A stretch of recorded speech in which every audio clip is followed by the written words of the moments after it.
Neste vídeo vamos falar sobre uma matéria de contabilidade financeira. Como apurar o IVA. Antes quero começar por lhe agradecer o facto de estar a visualizar este vídeo. Sejam muito bem-vindos à Certform Escola de Formação Prática. Eu chamo-me Miguel Fragoso, sou economista e contabilista certificado e formador nas áreas da contabilidade, fiscalidade e finanças empresariais. Para conhecer a oferta formativa da Certform, cursos fortemente práticos podem ser feitos na forma e-learning ou live streaming. De uma forma ou de outra, podem ser feitos a partir de qualquer parte do mundo. E para conhecer a formação que disponibilizamos na Certform, acedemos ao site da Certform e certform.pt e temos acesso ao calendário de formação onde estão já contemplados os cursos que vão iniciar nos próximos dias. Em relação aos programas de formação, pode consultar e-learning e live streaming e aceder à nossa oferta formativa na forma e-learning. Pode fazer estes cursos a partir da plataforma e-learning da Certform. Está 24 horas por dia, 7 dias por semana disponível. Estes cursos são com sessões assíncronas, ou seja, não é em tempo real, um conjunto de videoaulas, de materiais disponíveis para que possa fazer os cursos de acordo com a sua disponibilidade. Ou seja, no horário que pretender, no local onde estiver, pode fazer a formação, o seu percurso formativo. Em live streaming, as formações têm sessões síncronas, ou seja, são em tempo real. E, portanto, os cursos em live streaming têm uma data de início e são dados de acordo com um cronograma de formação. Vamos então falar sobre o apuramento do IVA. Como é que se faz o apuramento do IVA? O apuramento do IVA tem em conta o seguinte: mês a mês, trimestre a trimestre, existem sujeitos passivos que farão o apuramento do IVA mensalmente. Aqueles que no ano anterior ultrapassaram 650 mil euros em volume de negócios terão um apuramento mensal do IVA. Aqueles sujeitos passivos de IVA que no ano anterior tenham tido um volume de negócios que não alcançou 650 mil euros, menor do que 650 mil euros, farão um apuramento trimestral. Poderão estes optar por um apuramento mensal. Mas o apuramento trimestral significa que é feita a contabilidade de janeiro, de fevereiro, de março, está concluído o primeiro trimestre. Há que fazer o apuramento do IVA para que, até ao dia 20 do segundo mês seguinte, seja entregue a declaração periódica do IVA. E quanto a prazos, e uma vez que estamos a falar dos apuramentos, quanto aos prazos, o apuramento ele pode ser de âmbito mensal ou de âmbito trimestral. O apuramento contabilístico do IVA segue a periodicidade mensal ou trimestral, conforme a própria entrega da declaração periódica do IVA, que é feito através do Portal das Finanças. E conforme nos diz o número 1 do artigo 41 do Código do IVA, o apuramento ele é feito de forma mensal para aqueles sujeitos passivos com um volume de negócios igual ou superior a 650 mil euros. E estes terão de entregar a declaração periódica do IVA até ao dia 20 do segundo mês seguinte àquele a que respeitam as obrigações. Já até ao dia 20 do segundo mês seguinte ao trimestre do ano civil a que respeitam as operações, serão aqueles sujeitos passivos com um volume de negócios inferior a 650 mil euros, que são aqueles que estão no regime trimestral. Quem está no regime trimestral poderá optar, se sim entender, pelo regime mensal. Ora, como é que é feito o apuramento do IVA? O apuramento do IVA ele pode ser resumido no seguinte esquema. Ao longo de um mês ou ao longo de um trimestre, baseado no tal regime mensal ou no regime trimestral, os sujeitos passivos eles têm IVA a favor do Estado, que está aqui representado à nossa direita, a partir das operações de vendas ou de prestações de serviços, ou seja, das suas operações ativas. Vende mercadorias, presta serviços. E isso dará IVA, ou conduzirá a IVA a favor do Estado. O IVA a favor do Estado, ele reflete-se através do chamado IVA liquidado. O IVA liquidado, que do ponto de vista do Código de Contas, representa a conta 2433. Código de Contas, contas relacionadas com o IVA, Estado e outros entes públicos, 243, imposto sobre o valor acrescentado, o IVA liquidado traduz-se na conta 2433, que é o IVA a favor do Estado, o IVA que nós cobramos aos clientes nas faturas emitidas, vendas e prestações de serviços, e depois temos o IVA dedutível, que é o IVA a favor do sujeito passivo. E nesse âmbito, do IVA a favor do sujeito passivo, nós vamos ter o IVA dedutível. Ou seja, se por um lado existe IVA a favor do Estado relativamente às vendas que a empresa faz ou que o sujeito passivo realiza, eventualmente prestações de serviços, por outro lado, é permitido ao sujeito passivo deduzir o IVA das compras. E podem ser compras de mercadorias, podem ser compras de ou aquisições de outros bens e serviços, ou aquisições de ativos não correntes, de imobilizado, e suportando o IVA, nós poderemos eventualmente deduzir o IVA, mas temos de ter em atenção um artigo do Código do IVA, que é o artigo 21 do Código do IVA, que determina as exclusões do direito à dedução. Ou seja, aquilo que está previsto no artigo 21 do Código do IVA, o elenco de bens e serviços que estão definidos aqui no artigo 21º do Código do IVA, fazendo aquisições dos tipos de bens e serviços aqui elencados, não é permitido deduzir o IVA. Se os bens ou serviços não estiverem elencados ou não fizerem parte das exclusões do direito à dedução, então nós vamos proceder à dedução do IVA e vamos utilizar ali o IVA dedutível. Ao longo de um mês ou de um trimestre, o IVA dedutível vai sendo debitado, porque é um direito, é um ativo que a empresa possui sobre o Estado, e o IVA liquidado vai sendo creditado, porque é uma dívida que a empresa tem perante o Estado, é um passivo. Também estarão em causa as chamadas regularizações.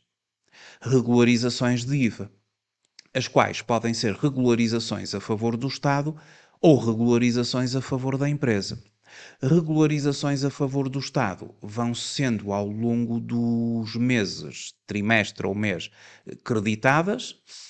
As regularizações a favor do sujeito passivo vão sendo debitadas.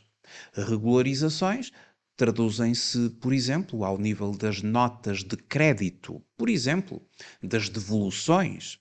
Quando nós fazemos uma venda, eventualmente, se o cliente devolver mercadoria, nós vamos ter de fazer uma regularização que será a favor da empresa. Porque na venda tivemos IVA a favor do Estado, na nota de crédito da devolução teremos o contrário, teremos uma regularização a favor da empresa. Se por outro lado nós fizermos uma compra de mercadoria, por exemplo, em que vamos poder deduzir o IVA, mas se devolvermos parte ou essa mercadoria ao nosso fornecedor, é-nos emitida por ele uma nota de crédito e vamos ter o direito de regularizar, aliás, vamos ter a obrigação de regularizar o IVA a favor do Estado. Portanto, temos aqui estas regularizações que vão corrigir por isso é que se chamam regularizações, vão regularizar ou o imposto a favor da empresa ou o imposto a favor do Estado. Nas notas de crédito, nós temos de utilizar as regularizações.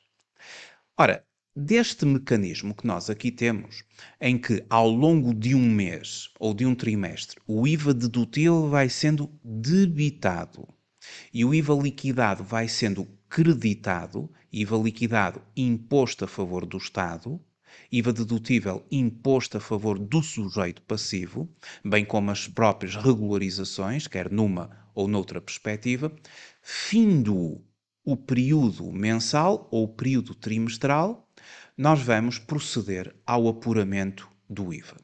E o apuramento do IVA consiste no seguinte: por um lado, as contas de IVA liquidado, as contas de IVA a favor do Estado, IVA liquidado e regularizações a favor do Estado, que têm vindo a ser creditadas, os seus saldos vão passar todos para débito e vão saldar as respectivas contas. Por sua vez, o IVA dedutível e as regularizações a favor do sujeito passivo, que ao longo do mês ou do trimestre foram debitadas, o saldo está devedor, porque as contas foram debitadas, agora vai passar tudo para crédito e vão saldar. E em contrapartida vamos ter o chamado apuramento do IVA, que é feito da seguinte maneira: o apuramento do IVA consiste na conta 2435.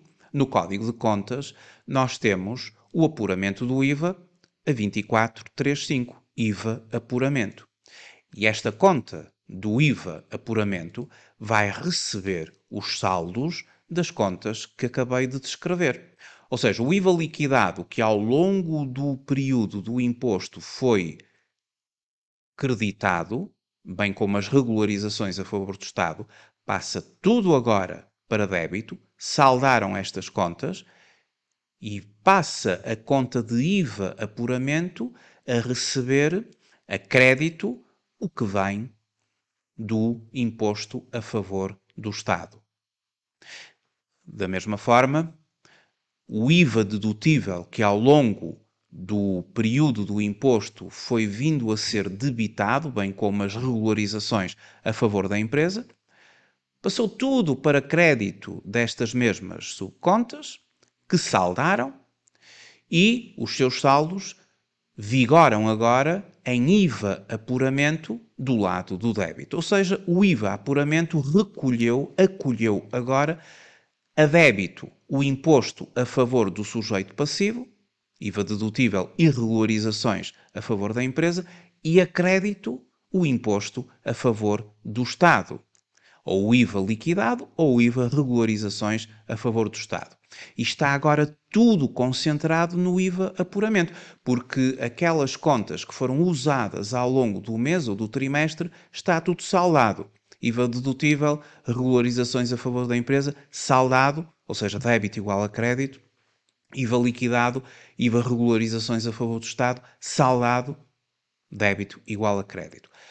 E este é o procedimento do apuramento, é saldar as contas de IVA a favor do Estado, saldar as contas de IVA a favor do sujeito passivo, concentrar tudo no IVA apuramento.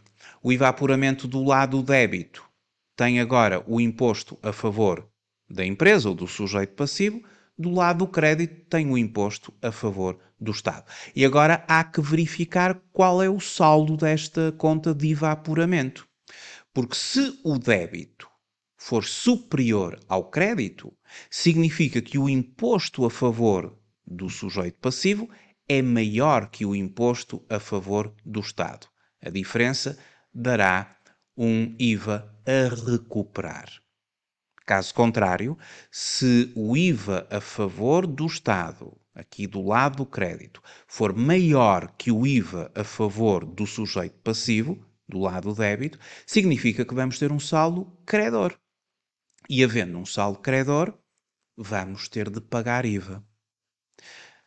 E isto vai agora ser, por fim, expresso através do saldo final do IVA apuramento. Ou seja, então, se tivermos saldo credor, Ou seja, o IVA a favor do Estado é maior que o IVA a favor do sujeito passivo, esse saldo credor vai ser transferido para IVA a pagar. IVA a pagar é a conta 2436. IVA a pagar.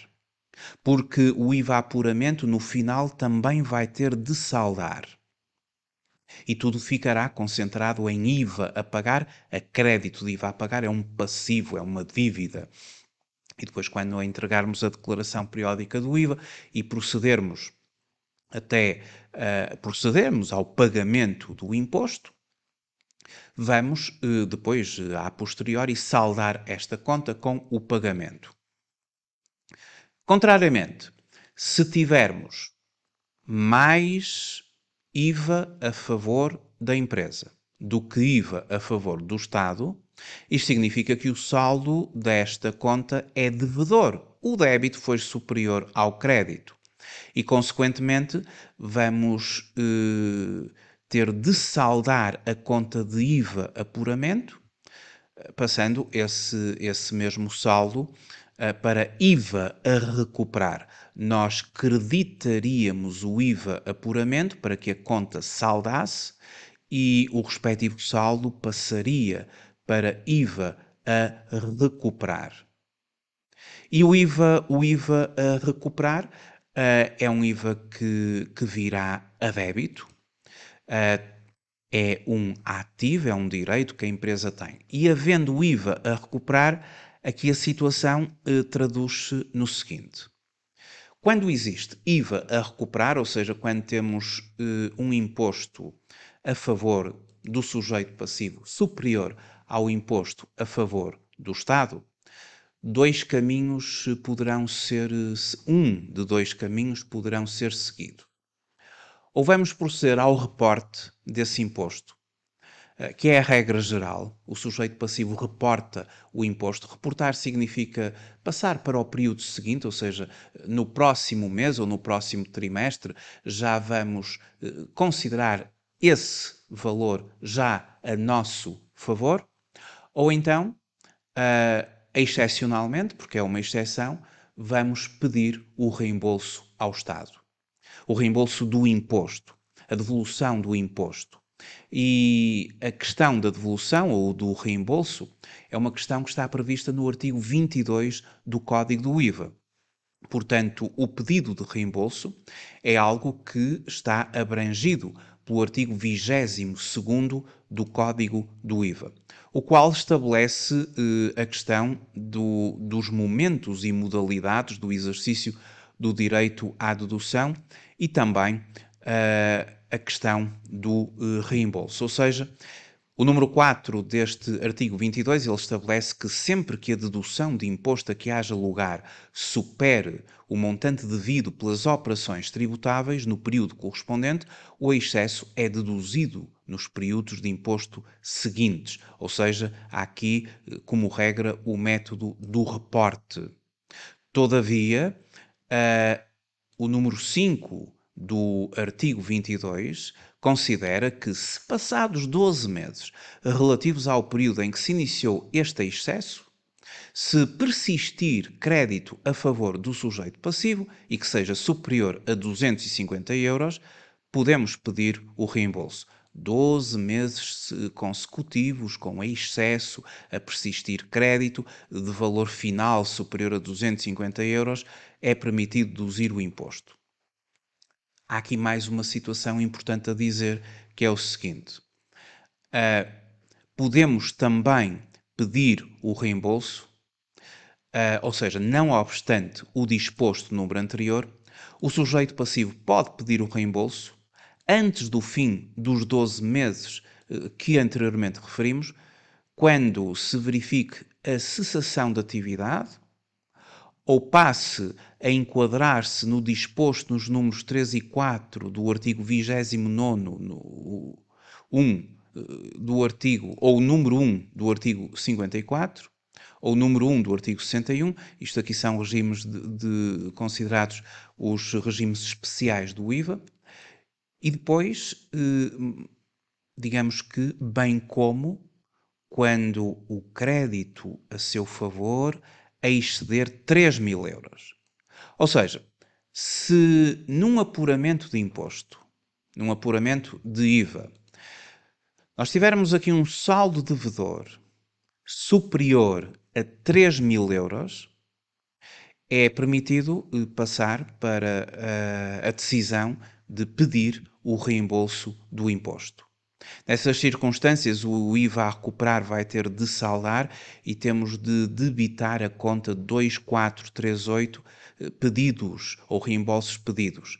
Creditamos IVA a recuperar, saldou, e o saldo é transferido para 2438 IVA reembolsos pedidos e ficará aqui este ativo a aguardar que a autoridade tributária proceda ao reembolso do respectivo imposto. Portanto, no caso de IVA a recuperar, conta 2437, a quando do envio da declaração periódica do IVA, se for efetuado qualquer pedido de reembolso, será acreditada pelo valor do pedido por contrapartida da conta 2438, reembolsos pedidos, conforme eu acabei de explicar. A diferença entre o crédito de imposto, ou seja, o saldo da conta IVA a recuperar e o reembolso pedido, ou na falta desta, a totalidade do crédito será de novo transferido para a conta 2435 IVA apuramento no momento em que for apurado o imposto do período subsequente. Mas, efetivamente, existem situações que determinam que uma entidade fique sistemática ou pontualmente com direito a IVA a recuperar do Estado. Isto acontece, por exemplo, para empresas que produzem essencialmente para o mercado externo. Estas empresas sistematicamente têm IVA a recuperar, mas esta situação também pode ocorrer para situações muito pontuais, por exemplo, de investimentos, em que nós adquirimos ativos fixos tangíveis, adquirimos ativos intangíveis de uma forma intensiva num determinado período. Isto vai nos permitir deduzir IVA mais do que o normal e nessas circunstâncias vamos ter, de uma forma pontual, IVA a recuperar, que poderá permitir o pedido de reembolso se o valor for superior a 3.000 euros. Também em atividades específicas, onde existem diferenças significativas nas taxas do IVA liquidado e do IVA dedutível, ou em regimes especiais, poderão levar a que a empresa tenha IVA a recuperar. A quando do pedido de reembolso do IVA, que é realizado na própria declaração periódica do IVA, portanto, é na própria declaração periódica do IVA e no final da declaração, quando nós temos crédito de imposto, crédito a recuperar, podemos verificar que solicitar o reembolso significa colocar o valor no campo 95, enquanto que pedir ou que reportar para o período seguinte no campo 96, aqui da declaração periódica do IVA. Portanto, quando há crédito a recuperar, se a decisão passar por solicitar o reembolso, o valor será colocado no campo 95. Caso a decisão seja reportar, no campo 96. E a entidade deverá aguardar pela decisão da autoridade tributária caso peça o reembolso. Caso o pedido seja deferido, deve aguardar pelo seu pagamento. Enquanto se aguarda a comunicação da decisão do pedido de reembolso, a quantia referente ao pedido não pode ser utilizada como dedução de IVA reportado do período seguinte, ou seja, temos que aguardar que a autoridade tributária proceda ao respectivo reembolso. E até lá, ficamos ali com um valor em débito na conta 2438. Caso venhamos a receber o reembolso, esta conta vai ser creditada, saldando, e temos de debitar a conta dos bancos pela entrada do dinheiro. Caso o pedido de reembolso seja indiferido, ou seja, não seja aceito pela autoridade tributária, vamos ter de creditar a conta de reembolsos pedidos também para saldar e o valor vai regressar ao IVA a recuperar para o podermos reportar. Efetivamente funcionará como um reporte. No caso concreto, a quantia referente, se o pedido for indiferido, haverá que anular o lançamento efetuado, transferindo de novo, o valor para IVA a recuperar. Ele volta a IVA a recuperar para depois ser transferido para o apuramento do próximo período de imposto. Sobre o pedido de reembolso, caso pretenda informação assim mais detalhada, ele encontra-se regulado no artigo 22 do Código do IVA, que eu tinha referido, e também no despacho normativo 18A de 2010, de 1 de julho, com as alterações posteriormente introduzidas, o qual estabelece os requisitos que devem ser observados nos reembolsos pedidos através da declaração periódica do IVA. Portanto, esta é a legislação que tem que ser considerada a quando do pedido do reembolso do imposto. Muito obrigado por ter assistido a este vídeo. Até uma próxima oportunidade. Até breve.